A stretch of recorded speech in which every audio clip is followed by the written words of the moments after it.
صبر کرنے والوں کا دفتر بڑا شاندار ہے. زکریا علیہ السلام پہ جب یہودیوں نے آری چلائی، آپ نے جب درخت سے کہا مجھے چھپا لے، اللہ تعالیٰ فرماتا ہے اے زکریا اف نہ کرنا، ورنہ صبر کرنے والوں کے دفتر سے تمہارا نام مٹا دوں. اللہ اکبر اللہ اکبر. منصور حمار سولی میں چڑھ گئے، انا الحق کا نعرہ لگاتے. اللہ کے ولیوں نے، نبیوں نے ایسی برداشت اور ایسی آزمائش برداشت کی اور ایسا صبر کیا، ہمیں صبر کر کے دکھایا. اور آج ہم چھوٹی سی بیماری ہو جائے تو پرابلم،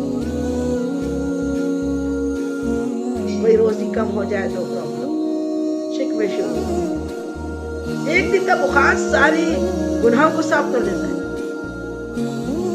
بیماریاں کتنی اچھی ہے. مریض بنتا ہے مومن کے تو گناہ ہی نہیں لکھے جاتے، گناہوں سے وہ پاک ہو جاتا ہے. پھر ہم میں صبر ہی نہیں ہے. یوسف علیہ السلام کو اللہ تعالیٰ نے صبر کے بدلے کتنا بڑا منصب دیا. جیل میں اتنے سال رہے، زندگی کا کتنا بڑا ٹائم، کنویں میں ڈالے گئے، پھر ادھر جیل میں ڈال دیے گئے، قید خانے میں رہے، حق کے لیے، سچ کے لیے، اللہ کے خوف کے لیے. پھر کیا ہو، بادشاہ بنا دیے گئے. صبر کے بعد صلہ ملتا ہے. ابھی دنیا کے صلے کو نہ دیکھو. جب کوئی 100 سال کا جی کے 100 سال زندگی جی کر بھی جو مرتا ہے نا، اس سے جب فرشتے پوچھتے ہیں اے بندے تو دنیا میں کتنا رہا، کہتا ہے کوئی یوں ہی 2-4 گھنٹے یا ایک آدھ دن. جھوٹ بولتا ہے مرنے کے بعد. مرنے کے بعد کوئی جھوٹ بولتا ہے؟ سچ بولتا ہے. حشر کا ایک دن 50,000 سال کے برابر ہوگا. یہاں کی زندگی نہ سوری نا تو نہ قبر اچھی رہے گی نہ حشر اچھا رہے گا. اور پھر ہمیشہ کی زندگی جنت ہے. وہ جنت جس کی ایک اینٹ سونے کی، ایک اینٹ چاندی کی، ایک جمرت کی، یاقوت کی، اور گارا مشک کا گارا، اور چھت عرش مولا کی، اللہ کے عرش کی چھت جنتیوں کا گھر ہوگا. ایسا گھر ہوتا ہے کیا؟ یہ صرف امتحان اچھا دے دینے سے وہاں کی جنت ہے. یہ یہاں سچ بولنے سے وہاں جنت ہے. یہاں عبادتیں کرنے سے وہ ویسے محل ویسے کرے جو فنا نہیں ہے. یہاں تو کل من علیہ فان. دنیا میں ہر چیز فنا ہونے والی ہے. اور یہاں کے لیے ہم بینک بیلنس، اور یہاں کے لیے ہم بلڈنگیں، اور یہاں کے لیے ویلے، اور یہاں کے لیے محل کی تیاری کرتے ہیں. اور وہ بھی عمر کتنی پکا معلوم بھی نہیں ہے. اتنے سال رہیں گے، اتنے سال رہیں گے. یہ جو جمع خرچ سامان کا ہے نا، یہ سب فضول ہے. آقا نے فرمایا عمر کا تو بس اتنا سمجھو کہ یہاں سے سلام السلام علیکم رحمت اللہ پیرا نا، یہاں بھی آنے کا ٹائم ہمیں معلوم نہیں ہے. ایک مرتبہ میرے آقا کریم صلی اللہ علیہ وسلم نے قضائے حاجت کے لیے کہیں سفر میں تھے، قضائے حاجت کے لیے بیٹھے رکے، اور وہاں سے پھر آپ نے وہیں قضائے حاجت کے بعد تیمم کیا مٹی سے. سامنے کچھ دوری پہ ہی دریا تھا. تو صحابی نے، کسی صحابی نے پوچھا یا رسول اللہ دریا تو سامنے ہی ہے، پھر آپ تیمم کیوں کر رہے ہیں؟ میرے آقا فرماتے ہیں کہ دریا تک جانے کا بھی ٹائم معلوم نہیں ہے مقرر کی. موت آ جائے تو ناپاکی میں موت ہو. دریا تک جانے کے لیے تیمم کیا ہے، اب وہاں جا کے وضو کرے. اتنا بھی وقت نہیں ہے. اور ہم لمبے لمبے پلانر ہمارے پاس ہے، پلاننگ کرتے ہیں. یہ سال یہ کریں گے، وہ والے سال میں حج کریں گے، وہ والے سال میں وہ والا کام کریں گے. معلوم ہے اتنے پورے لمبے لمبے سال کسے معلوم؟ کسے معلوم؟ جو کرنا ہے آج کرو، جلدی کرو نیکی کی. اور برائی کو 1000 بار برائی کے لیے سوچو کہ کروں کہ نہیں کروں. اللہ تعالیٰ توفیق دے دے، ہدایت دے دے تو رک جائے گی. یہ زندگی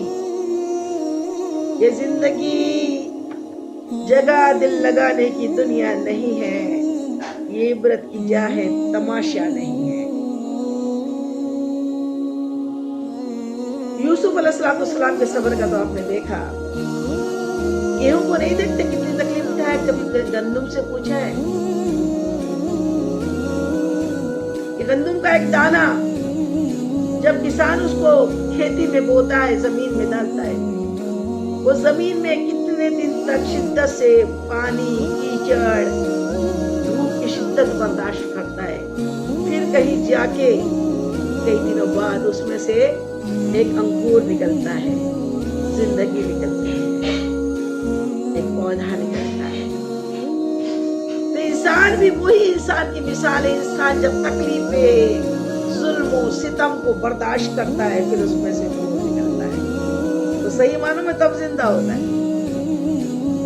تکلیفیں جو ہے ہم کو نکھارنے کو آتی ہے، اور بغیر تکلیف کے کوئی اچھا بن ہی نہیں سکتا۔ جتنی بڑی بڑی ہستیاں ہم دیکھتے ہیں نا، بیک میں جائے نا تو ان کی زندگیاں یوں ہی اچانک میں ان کو سیاست پہ اور بڑے تخت و تاج نہیں عطا کر دیے گئے، زندگی میں ان کے پیچھے بہت تکلیفیں آئی۔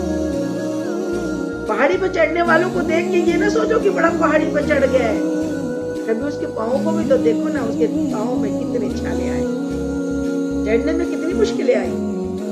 اس لیے مٹا دے اپنی ہستی کو، اگر کچھ مرتبہ چاہے مٹا دے اپنی ہستی کو۔ کسی نے کیا خوب کہا ہے کہ مٹا دے اپنی ہستی کو، اگر کچھ مرتبہ چاہے کہ دانا خاک میں مل کے گلے گلزار ہوتا ہے، خاک میں ملنے کے بعد گلزار ہوتا ہے۔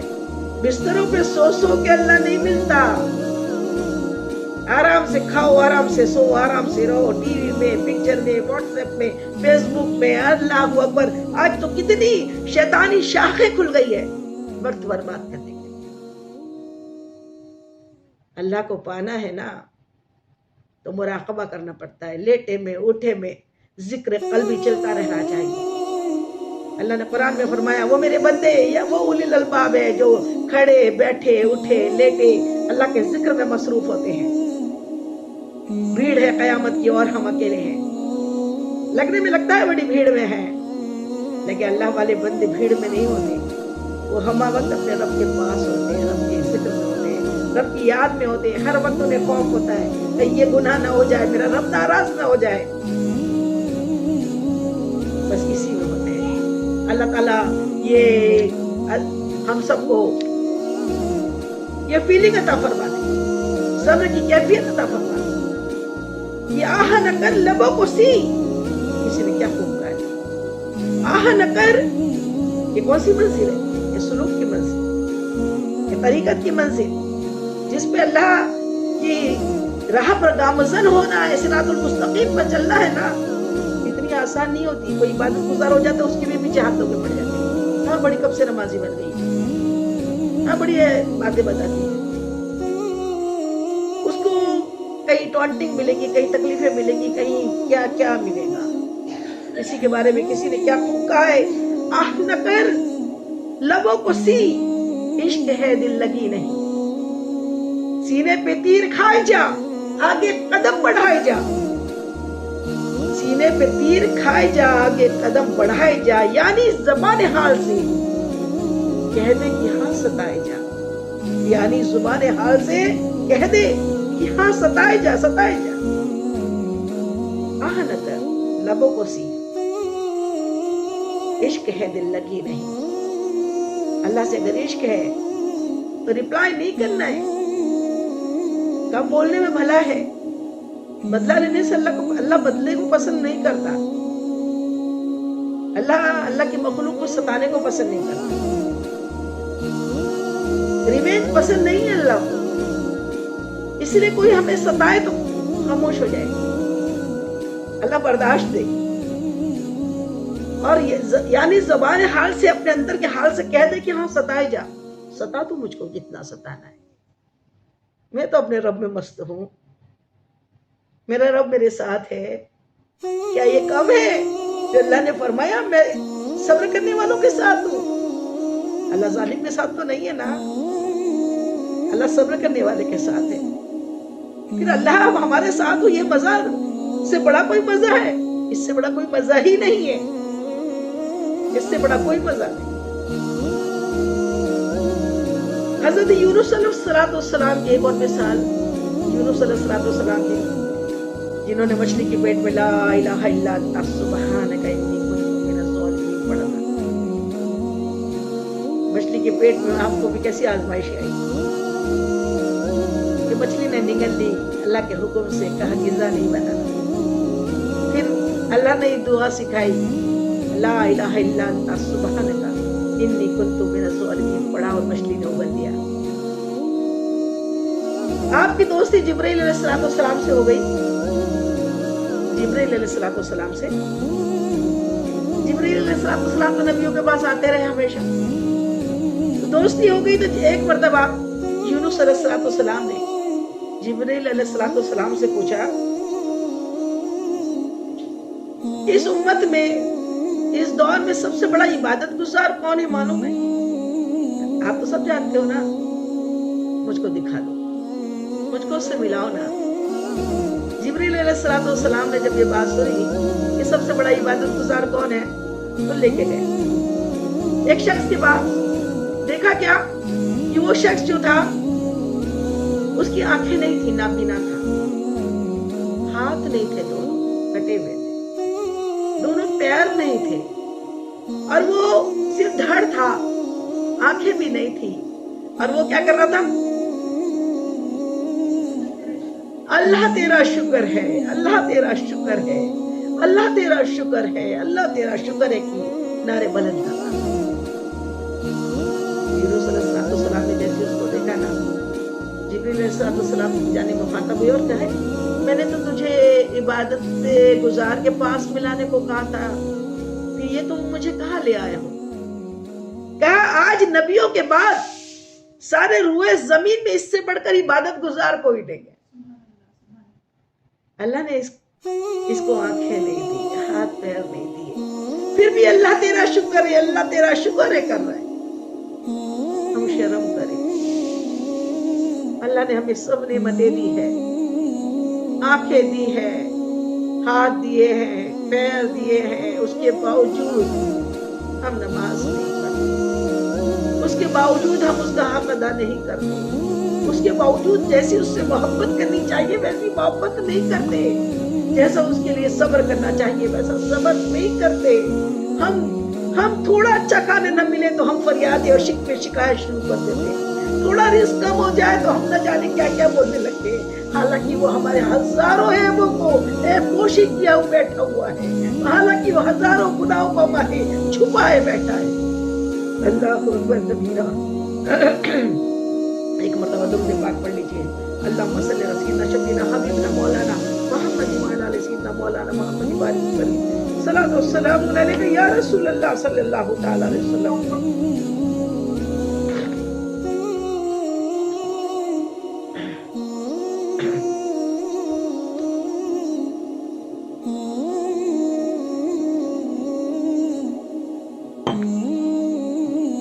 حضرت لقمان علیہ السلام، حضرت لقمان نبی نہیں تھے، لیکن اللہ تعالیٰ نے ایسی شاندار شخصیت رہے کہ اللہ تعالیٰ نے ان کی اچھائیوں کے وجہ سے، ان کی نصیحتوں کی وجہ سے اللہ نے ایک پوری سورت سورہ لقمان قرآن پاک میں نازل فرمائی.